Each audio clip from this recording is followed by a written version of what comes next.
everybody. It's Sarah and Katie here.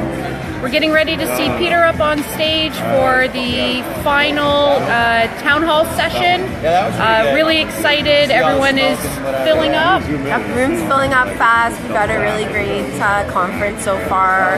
Had a good time last night, and I'm really looking forward to hearing Peter represent Adlib on stage. So, all right, so stay tuned. Oh, really? Yeah. 2 a.m. You drove down last night? Yeah. Oh, no way. Yeah. Awesome. Yeah, took the team and off we went, right? Go see some rocket ships. That's so amazing. That's something important. Hi, Craig. Oh, that's good. That's slick. Yeah, I know. What's the mission of that one? That's, they take a satellite up for usually television or something, right? But all of them, whether it's something important or not, are something important. Yeah, it's not every day you witness something. Well, it's about getting us to Mars. We hope you guys are liking the music. Staging music. Hey, good afternoon. Good morning. Good afternoon. Dad? Dad? Oh, it's going to get right back in the office. Oh, with this? Oh, Dad. You see the fireworks? There he goes, getting up on stage. Today, flipping awesome. There's a few people dancing in the room to the songs. I want Peter to give a nice big goofy wave. Hi, Peter. Wave to your fans.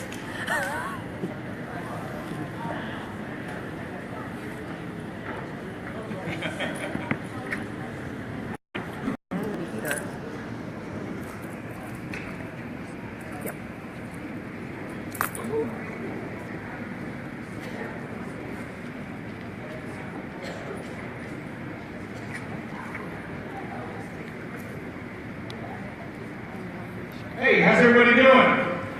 All right. I tell you,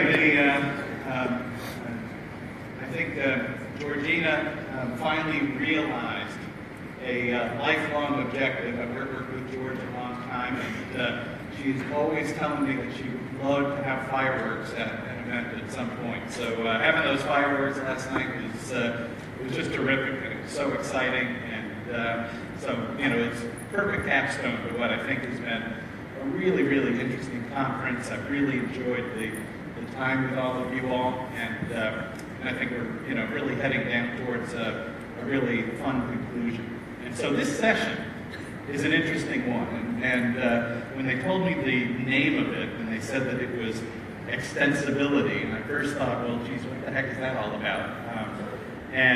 But what it's about is this idea that we've been trying to promulgate for some time, is that it used to be that these were very monolithic kinds of implementations. They were the kinds of things that took like 18 months, 24 months, 36 months in order to get underway. And the focus now is to try to do all of this in a much more modular fashion, and that's great.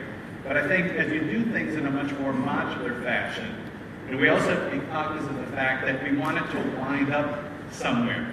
We want it to be able to scale first, and we want to be able to extend it through the organization.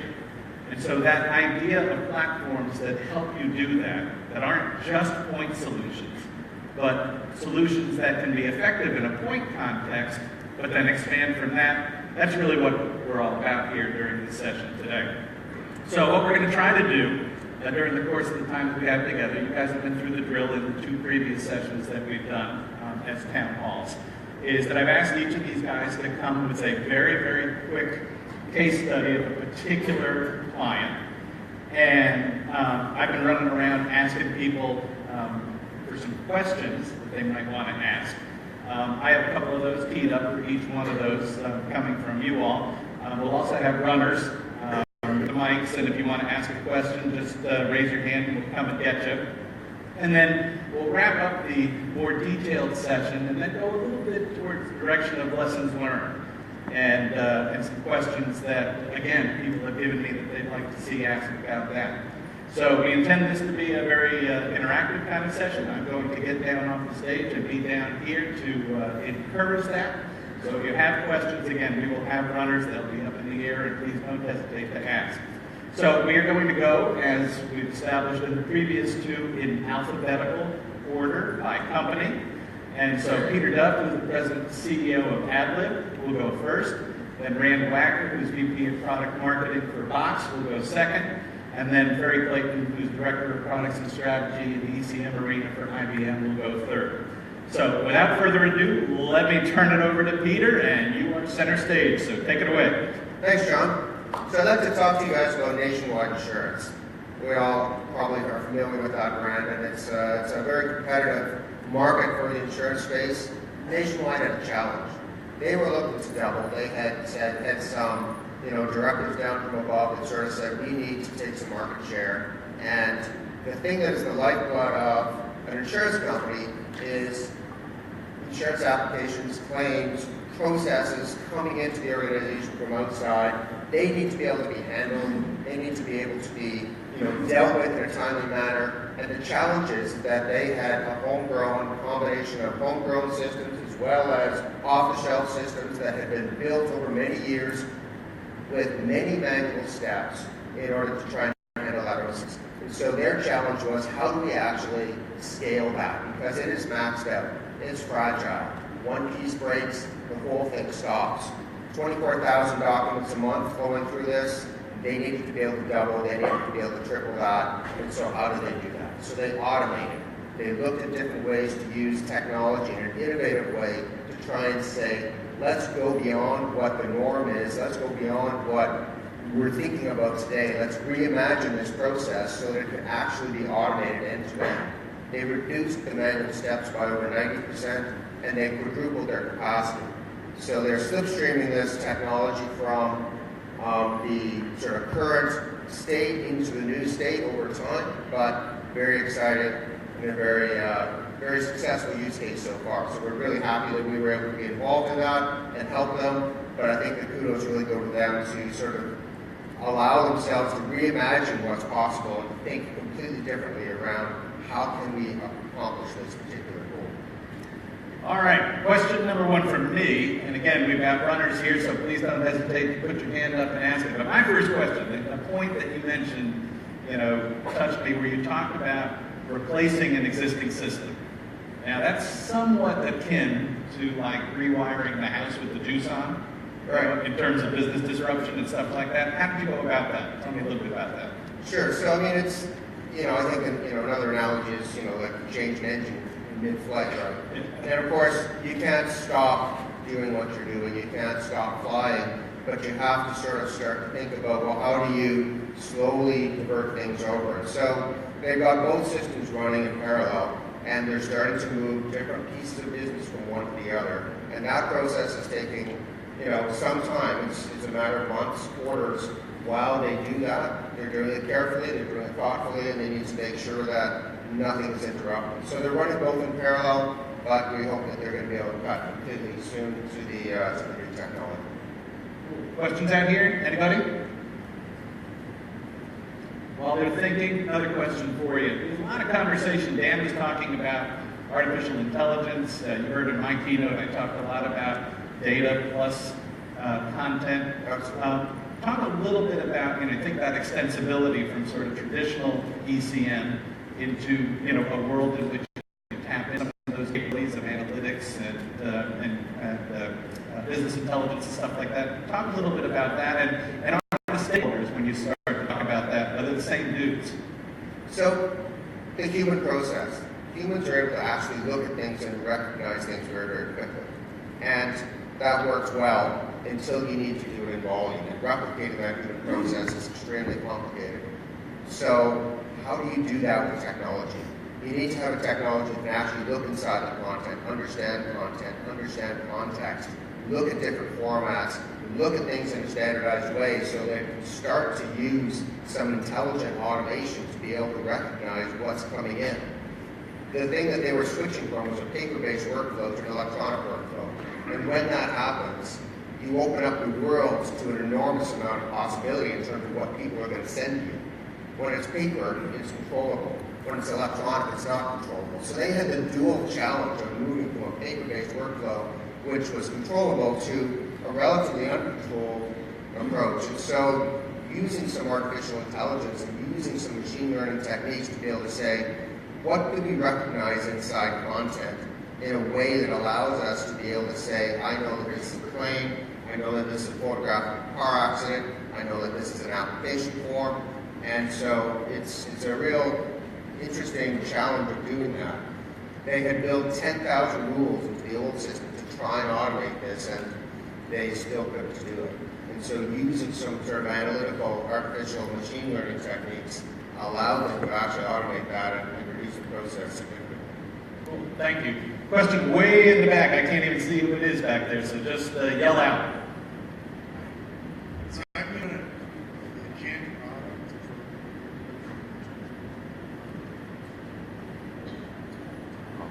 for... right into. Yep, you're on. Is IBM going to come up with a canned product for insurance companies, like they're doing? I think we're on Adlib right now, but IBM will cover that when we kind of get around to it. Okay, so maybe you can comment on that. But go ahead. Another question. You have another one back there? There was a data point when we first talked, Peter, that I thought was interesting, and you told me something about that part of the challenge with this was like living the life of the policy process. And that strikes me as like an interesting thing, because you probably started with somewhat of a point approach, but in order to really extend this, you had to understand the entire process. And how did you guys understand that? How did you go about it? You know, what kind of approach did you take to figure that out? Well, I think, it's a little bit like, putting dye into a, water stream and sort of watching what happens, right? You need to understand how that policy flows, what needs to touch it. But then you also need to ask questions, well, why does that need to touch it? What kind of information do they actually need at that point in time in the process? Is it necessary? What happens if we skip that part of the process? What if we change the process and did it in a different order? And so it was really a very, collaborative approach to try and understand what happens step by step through the process, who needs information, what does the business need, how does it need to flow, how do we extract that content from the electronic documents and hand it over in such a way that it's consumable by the pieces of the organization that need it at any point in time. Was there anything particularly difficult? One over there, go ahead. Hey Peter, this is Patrick McGrath from Convol. I'm quite fascinated at the moment where a lot of the conversation that we hear about, intelligence and putting that into workflows and making the workflows run faster and all of that tends to be sort of still somewhat within the same paradigm of the process, somewhat operational excellence focused of cutting down costs and speeding things up. But I wonder if you could comment on some of the qualitative impacts that kind of intelligence actually has on how the customer gets results, the quality of the results, the time frame, the availability of service beyond the 8 to 5 working window. Can you speak to that? Sure, absolutely. So in the insurance game, again, it's all about response time to the customer. And, if you send in a claim, the ads you see on TV from a whole bunch of different places are, you want someone to call you back within 24 hours. You want resolution. You want answers. And to be able to do that, they need data. They need to be able to understand what's going on. And it's actually pulling a lot of data together from a lot of different discrete places in order to be able to have that understanding so that they can have extreme response time. There's an insurance company in Belgium that we did some work with that, they need to be able to respond to application requests, and it gets federated out over all the insurance companies in Belgium, and the first guy that gets back with a quote wins 80% of the time. And so that's an example from the business side that the response time is really, really important. From a customer success side, if you don't need your insurance company for years, of course, everything goes along really, really well, but if you actually need them, if there's a claim, you want them to be extremely responsive, and that's how they compete, and that's how they win. And it's really by delivering that to the customer and making, the life of a customer in time of extreme stress really, really easy and really simple, and that's what we're striving to do. So it's automation, access to disparate information, access to data, the ability to assimilate that into a really intelligent, quick, meaningful answer to somebody, I think is really what this all enables. Awesome. Thank you very much, Peter. Okay, Rand, you're up next. I think you're going to talk about Western Union. Yes, exactly. So, and John warned me I only have 2 minutes, so I'll keep it quick. But actually, I just wanted to start by addressing the most common comment that I've heard this week as we've been in the show. It's been wonderful for us. But a lot of folks have said basically they didn't expect to see Box at an AIIM conference. And it's a fair comment, considering that we started in the world and actually pioneered the whole concept of sync and share and helping people collaborate externally, very securely. And what we've been working on over the past several years is actually extending beyond that and helping our customers transform the way that they're managing their content and transform the way that they're interacting with their clients. And so today we have over 72,000 customers worldwide, over 60% of the Fortune 500 and Fortune 10. And a good example of this transformation is actually Western Union, who, as many of you know, is probably the largest money transfer firm in the country. They have over 500,000 individual locations, and they're dealing with a tremendous amount of personal and financial information from their customers. And so we started our relationship because they were looking for a replacement for a legacy EFSS tool. They had basically a poor user experience, poor adoption, and because of security concerns, they weren't able to put some of their most sensitive content, which in their business is quite a lot of it. And so that was an easy replacement. They really started the adoption. They had 4 times the adoption in just 4 months they had in the previous 4 years. But then we extended into a number of records and content management use cases. In particular, the PII and the financial services data, they actually were doing a very manual process where they had a data loss prevention scan, a DLP scan, that resulted in about a 75% false positive rate. They would go manually through all that data, and then they put it into their retention system. And so this retention system, his name is John, he was actually, just like everyone here, responsible for the records for the whole portion, but he was doing things very manually. So every week he'd have time on his calendar to go and find the schedules, delete files where necessary.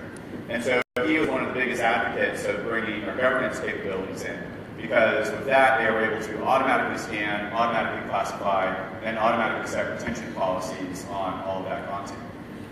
And so to John's benefit, what he was able to do then was to start up-leveling and working on the transformation initiatives that they really had in how they interacted with their clients. So I mentioned the 500,000 different branches they have all around the world. What they're working on now is taking our APIs and our SDKs and building a mobile app where someone who is in, one of their employees who's in one of those remote locations can simply take a picture of their driver's license or their financial statement. It's going to bypass a local photo roll. It's going to go straight into our service, and it's going to kick off all of the processes and workflow and retention policies around that. So it's a great example of someone who started with a core productivity use case and got a lot of value out of that, and then extended into what we would normally think of as content management capabilities, but then by being able to automate and speed up that process and save a lot of money, they were then able to extend into these transformation use cases that we've been talking about here this week. So a very successful customer, and we have a lot of other examples like that I'm happy to talk about. Great. It's a little different than extensibility. We've got the runners here for questions. A little different than extensibility, but somebody grabbed me out in the hallway when we were on the way in here and said, ask one of these guys about change management. Sure. Process. So tell me a little bit about that in this context. Yeah, so change management I think is always a huge consideration when you have people that are used to doing a certain process a certain way and repeating that over and over. Sometimes those are written into work rules and union policies and everything. And in those cases, you have to figure out how can you slide, the system underneath. And usually, if you design things from the beginning, there's an application that can be replaced underneath. What we've actually found is, in many cases, some of the legacy tools are impeding the way people are getting their work done. And it does take education, but once you can show people a better solution that's letting them be more productive, letting them get their job done better, in that case, it actually starts to take change on its own. How much time was involved in sort of the first discussion that you had with these guys and then kind of implementation? Great question. Actually, relatively quick. So from the initial conversation, it was only a few months, and it actually evolved very quickly in that, because, for example, our main account rep, who was actually a good friend of mine, was at lunch and took a picture of the lunch receipt with her phone, and the Western Union contact was like, oh, I didn't know that you could do that. And so as we explored different use cases and talked about, again, John's record management manual process, their desires to transform digitally, we were able to really move things very quickly, and now they're on a journey of expanding. Questions out there? Anybody? I'm sure I'm not missing anybody. Such a shy bunch. You guys need more coffee. Everyone's still overwhelmed by the fireworks. I had a question which I was curious about, and you guys talk a lot. I think you actually get annoyed when people call you a file sync and share company, that it's kind of more than that. Tell me about that story there at Western Union, instead of replacing the file sync and share product, and the morphing from that to more of a content platform. Talk a little bit about how you made that case and how that worked. Yeah, and so the journey from sync and share into modern content management and what we're doing from a transformation perspective was both very similar to the customer, in this case Western Union, and just us as a company overall, because really what happened is that we've seen tremendous productivity enhancements from customers of our core tools, and that they would look at what their employees were doing with content in Box and having mobile access and being able to work with people outside the organization. And then they would look at some of their existing tools, and they really want to bring that productivity and that user experience to those existing tools. So Western Union's a great example there, where they started looking at kind of the core productivity and collaboration use cases, but then very quickly realized that they could not just improve the capabilities of the other systems, but they could actually expand what they could do by adding all these pieces in. So our journey has been really driven by customer needs, and now we're helping take customers through that journey as well. Cool. One last question Some great questions from me. And tell me a little bit about the records management component of all of this, and how important was that? How did you approach that? What were some of the issues you encountered along the way? That kind of thing. Yeah, so we would actually definitely talk about records management as part of our overall governance capabilities, and whether it's retention or legal holds or e-discovery pieces. One of the things that's really critical and we found has helped in some of these adoption use cases is, in as much as possible, be transparent to the user. And so a big philosophy that we have, whether it's security controls or the governance capabilities, is making sure that the user experience is not impeded by putting them on a legal hold, for example. I don't know if anyone's ever had the experience of having your laptop whisked away to be imaged by IT for a lawsuit. That's really impactful to your day. Or having your email folder structure locked because you have some type of governance retention policy on there. And so in many cases, when we're looking at the records management and the governance pieces, I think very important, and I think really helps in letting users comply with their policies by making it part of the same tool they're using every day, making it just a natural part of the process and the workflow, so that they don't have to think about a specific step for declaring something as a record, and then making sure that when something is done, it's relatively transparent and that they are not impacted by getting the job done. Great.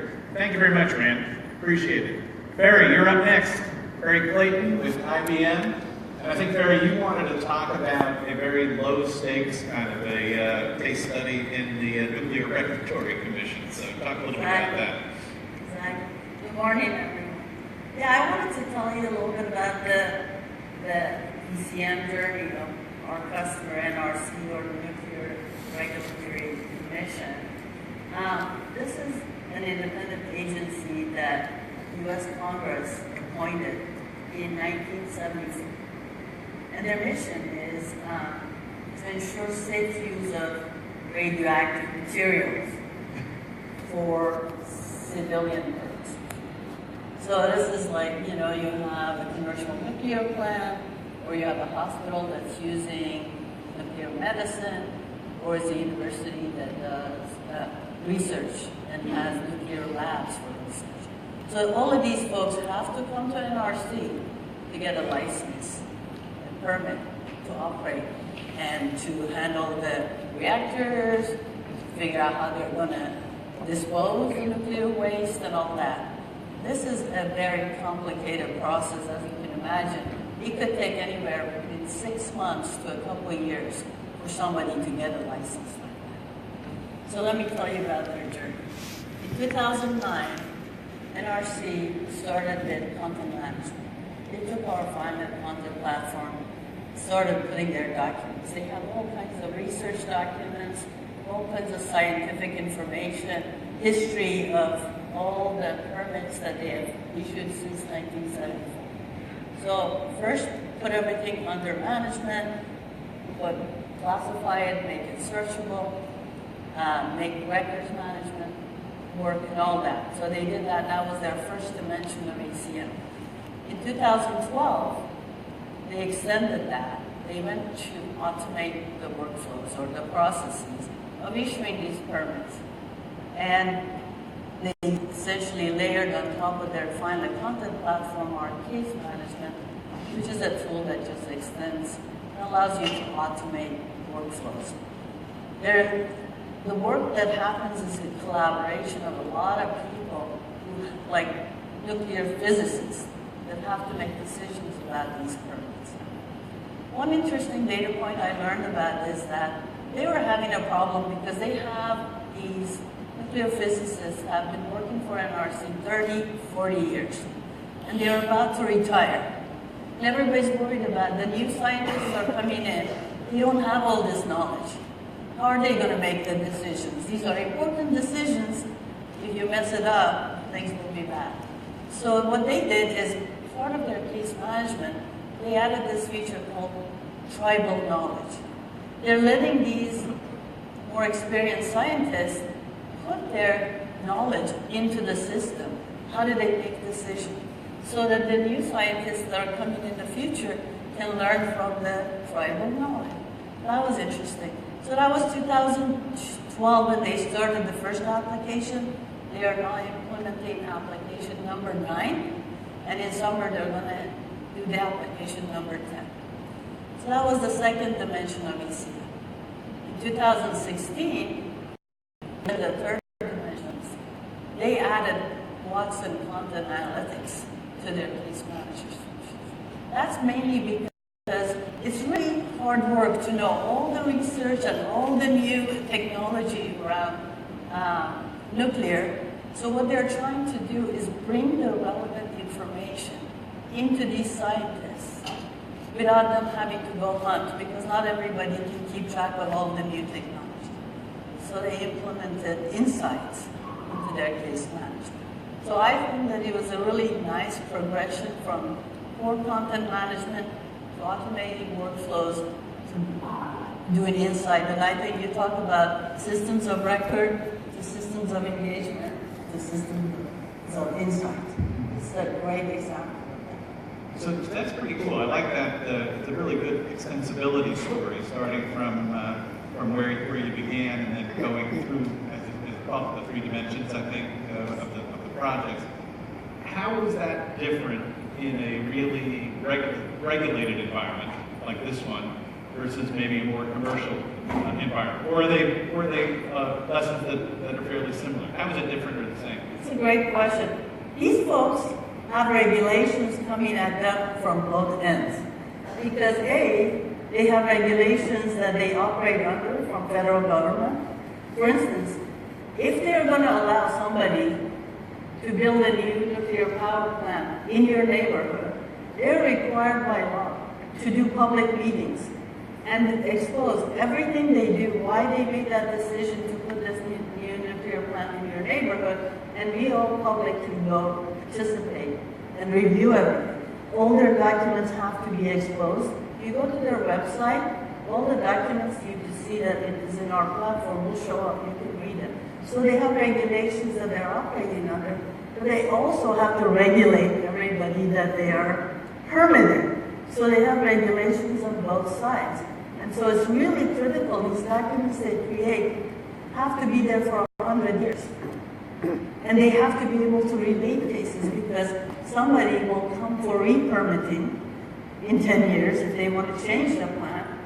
They have to have all that knowledge, so there's a lot of records management and case management information that they operate on. So I think you said that they're in their 9th or 10th? They're finishing the 9th, starting the 10th application this summer. So tell me about that's again a pretty cool story for Extensibility. What were the drivers behind all that? Or maybe even also who were the drivers behind all that? That's a really good question. Who are the drivers? So 3 drivers in general. One is regulations, they have to comply. 2, it's taking them too long to do these things, so they needed to shorten and make the processes faster. 3, it is a very expensive process, so they needed to cut some costs. Through automation, they were able to reduce the number of people. So those were the 3 dimensions. But one interesting story, NRC has 5 commissioners. These commissioners are appointed by the US President. And those guys are also users of these applications. Every single business user in NRC uses one or more of these applications, including the commissioners who have to approve everything. So they have a really nice adoption in their user community. So that's really, any questions out here? I don't want to dominate this, okay. Your user question is really interesting to me because I spent a lot of time to do associations of medical people, for example. And it's been my observation that when you get a lot of really smart people in one place, sometimes those user questions get harder around here. So talk a little bit about that. Right, I mean, you're talking about nuclear physicists who may not be interested in these systems. So these guys are pretty smart. 2 things I think they did really well.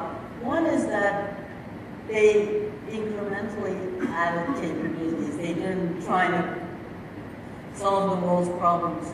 So, and they brought their users, tried to really understand what it is that they're trying to do, how can they make it easier. For the user adoption was part of building these applications and testing. Now you know, everybody, they have, I think, somewhere between 3,000 and 4,000 scientists that use these applications. Wow. Question right back there. Hi, good morning. Good morning. 2-part question. I'm thinking about machine learning or analytics, and I realize you've got to, first of all, find out exactly what kind of KPIs you want to be tracking, so discovering that's going to be a challenge, and then where is that going to be sourced or triggered from, and then to have enough data to be able to actually start being functional, and then another level where it's actually fairly accurate. So the second part of the question is when you're dealing with just a particular line of business process, you only need a few points. But then as you're talking about, and I like that expression, system of insight, you need sort of a meta level or a gestalt, sum is more than the parts, information and metrics from other areas. Do you go about that iteratively? So I'm just going to do this line of business, then this line of business, and something above those? Or do you sort of plant the seeds and start gathering it before you've done everything in the later ones? Good questions. Let me handle the last one first. I think these guys were successful because they took one step at a time. They didn't go out, they had a really good vision of what they want their enterprise content management to be. That's something to keep in mind. When they first just started, the first application, they got 50% ROI. By the time they were on the 3rd and 4th application, they got 300 to 400% ROI. So they were able to improve and prove to everybody that these are useful and they're meeting their objectives. So taking smaller bites, I would say, is the approach to take. Don't try and boil the ocean. Have success with 1 or 2 projects, and it will take fire. So the fire will spread when other line of businesses hear about the success. So we have seen those who are taking incremental approaches succeed. And you go back to the insights, and you're absolutely right. To have insight, to train a machine to learn, you have to have content. The good news about this is that the knowledge grows over time. Your systems of insight get better. You have to seed it with some knowledge. In the case of these guys, they have millions of research documents about nuclear facilities. The cases where they were successful in the past, their permits were good. The cases where things were not very good, and so they use that as a knowledge base and train the system. And then as time goes by, every new case adds to the knowledge, so you're watching it smarter. Great. Thank you, Carrie.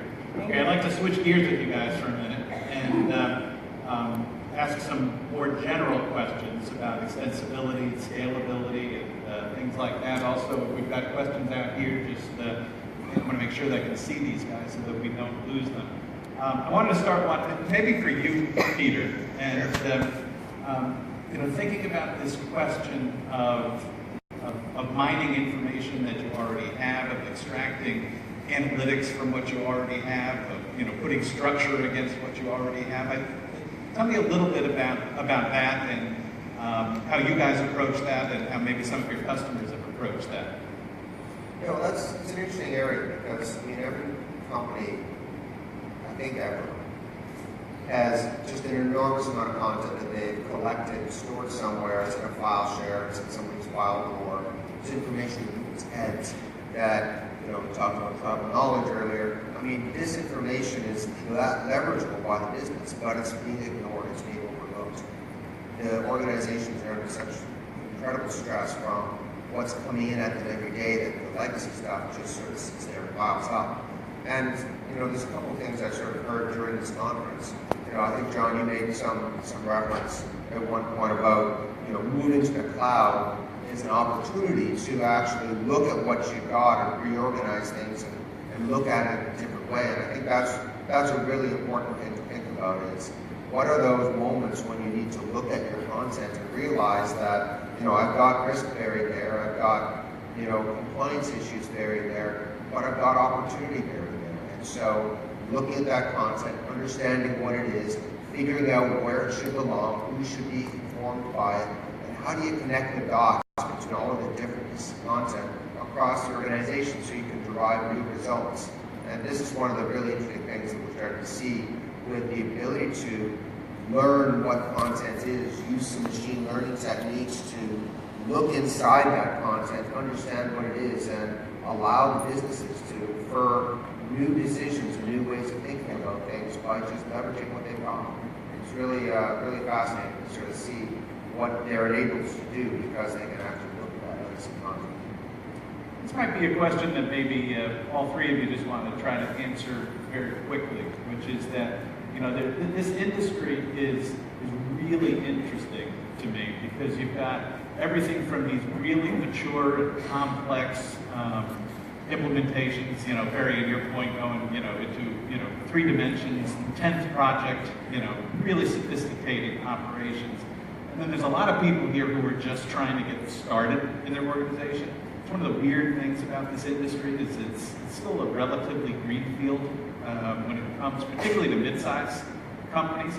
And so think about it from the perspective, maybe any advice that you could give them in terms of, if you're going to have an extensible project, you have to have a beachhead in the first place to extend upon. So you got to sell something to somebody to get started before you can scale. So any suggestions that you might have in terms of where to start? Say, take a bite that you can chew. Essentially, find some area where there's a business owner that has a pain. It's not too difficult of an area. You think you're going to succeed. So you work on that.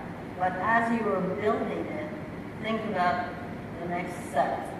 Think, in terms of architecture, think enterprise. In terms of implementation, take just that one first small. Because you need success for it to get extended. The first one fails, you're done. Brad, how about you? Yeah, and I build on that. I think exactly starting with a a business owner in a project that's a good first success, and then understanding how that you might expand from there, particularly how can you use that content in other situations. So if you're doing, for example, imaging of invoices and everything coming in and then putting it into a CM system, then how will you possibly expose that in the future, either to people inside the organization or outside, other applications, other processes and whatnot. I think I'd take a little bit of a different spin on that because, it's what everybody's here to do. This funny thing, as you said earlier, is that, in parts of very complex projects going on very complex implementations, and then there's people that are trying to figure out where to get started. And there's a lot of, I didn't even know that I could do that you hear when you talk to people about what kinds of things that they could do. Nationwide had this automated process that had an enormous amount of people all the way through, yet they thought that was an automated process. It's not. There's new ways of doing things, new ways of thinking about things. Come to these events, it is really important to get education on what is possible out there, what different vendors are doing, and what different companies are doing, and where the industry is going, so that you can sort of know when you find a piece of low-hanging fruit in your company, what the art of the possible is, so that you can actually start to look at solving those problems in a new way. Rand, you've been kind of Box has been a somewhat disruptive player, and a lot of people that have been down this journey for a while wrestle with this question of where do you rip and replace, where do you build, how do you leverage, all that stuff. And you talked about the Western Union case of being one where you started with an existing solution that they did have to rip and replace. Talk a little bit about any experiences that you've had with customers that have wrestled with that question. With the question of replacing existing systems? Yeah. Yes. So it definitely happens in a lot of cases. And again, it starts from usually more of a productivity and collaboration use case to start with. And then they'll actually see the potential for, I can now actually consolidate, in many cases probably more than the term. Content over here, I can bring it over to Box, and then I can apply the right resources and extend those capabilities. And so we've done that, in collaboration with our friends at IBM. We've connected systems in those cases. But also there's been a number of cases where folks have started from, okay, I've got this repository on-premises, similar to the Western Union case, but they started from, I've got a broken system or an old system or a system that's going away, and I need to figure out where to go from there. And so plenty of folks have actually taken and migrated from on-prem into the cloud and actually consolidated and reduced costs and improved their capabilities. Interesting. Anybody else on that one? I'll say one other thing about this story Rand is talking about. Every client that I meet, I ask them, how many repositories do you have? Where's your content? Invariably, you find anywhere between 5 to 25 different repositories in every organization, whether they know it or not. They have stuff, whether it's on FileShare, or SharePoint, or some Box, or some other ECM repository. Sometimes the migration may not be the right thing to do first.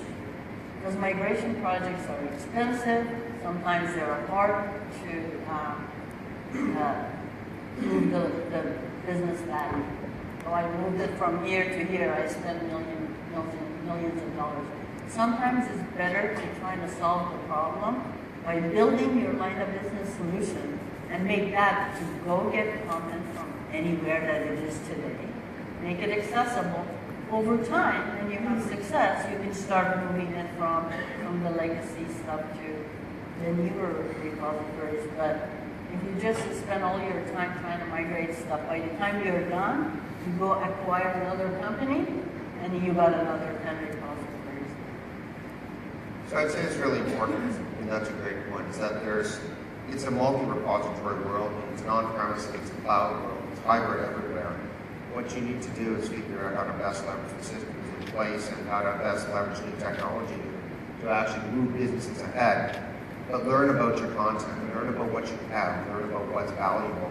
Try and figure out how to actually connect those dots in order to get value out of what's stored in 25 repositories across your organization. And I think that's one of the things that's really important for people to think about is how do we leverage what's there? How do we think differently about it? You know, if the migration project comes up, then you want to make sure that as you bring that stuff across, you do a great job of, you know, understanding it and bring across the important stuff and organizing it in a way that's useful.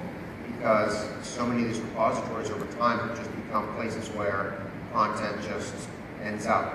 And you know, it shouldn't end up to die there. It should end up to help the business. And I think that's one of the big things that needs to be considered. Perry, you mentioned, and you know, we did, again, harking back to that 9th and 10th implementation, that I imagine that what went on there was that, and particularly the escalating ROI as you got further into it, is that one of the benefits that I think sometimes isn't appreciated is that once you have a platform, you know, then you can sort of deal with more, you know, modular parts. You know, you can say, well, I need this for this, I need this for this, I need this for this, and maybe for everybody. That ties back to, I think, that conversation we've been having about content services, which I think in some ways is I won't say it's a misnomer, but it's, you know, it oversimplifies, I think, what the real question is that people want platforms that are more modular in nature in which they can extract parts for a particular business problem. So maybe we start with you, it's on that. That's cool. Just comments on that whole content services. Yeah, so I sometimes laugh when people say, oh, we are now moving from ECM to content services. I'm going, well, we have done content services for 30 years. What's the new story here, right? So I'll tell you what, absolutely, you know, if you have a system that gives you a set of services that you can add a little bit at a time, you build a framework, then, you know, you think about every time I'm building a component or an extra service, I'm going to want to use that in my next application. Then your ROI is going to be going on geometrically as you have new applications. So the thing that I think is changing in terms of services is you don't have to have a very monolithic system that you buy and then you have to, you know, slowly start using these various services. Maybe the next wave is services that you consume and pay for as you use them. And maybe they're deployed on cloud, maybe some of them are deployed on private cloud on your premise, but the key is that they'll be more consumable in terms of buying and using based on transactions you do, not up for multi-million-dollar investment. Randy, Peter, maybe your quick take on it. Yeah, it's really interesting because I think one of the powers of content services is to think, what can you hook up from multiple different vendors or services? So a good example is we've done now a proof of concept with IBM Watson, where content that's uploaded to Box can then actually be sent over to Watson for categorization. It'll do image recognition, it'll do OCR, and a bunch of the stuff that Watson's been very well trained to do. And so that's been really powerful, and you can imagine the use cases there. Then customers are looking at, okay, well now we've got this specialized imaging or medical imaging system that I want to plug it into. And so being able to start thinking about the service architecture and in the new modern web world, being able to plug those together, I think is very powerful. And Peter, you have the last word here. Perfect. So I think the consistent thing there is that there's a group of services that are useful. And when you implement a project in one part of an organization, it gets implemented. You want to think about how not to do that as a big monolithic thing. You want to take advantage of some of the flexible services that are out there. But then you need to think about, well, how do you leverage that right across your organization? You take the learning from the first project and you say, some of these pieces work really well. How can I get benefit from it elsewhere? And you talk about the ROI that you get there is when you reuse those services. And so you start to think about extensible platforms that can support your business all the way across with usable services that can be consumable by customers, either in an ad hoc way or in a pay-as-you-go type of way, but it's the ability to sort of leverage what you've invested in and think platform, think more broadly in terms of how you can leverage those discrete services as well. Terrific. Thank you guys very much. Really appreciate it. Peter, Rand, and Barry, let's give them a round of applause. Thank you.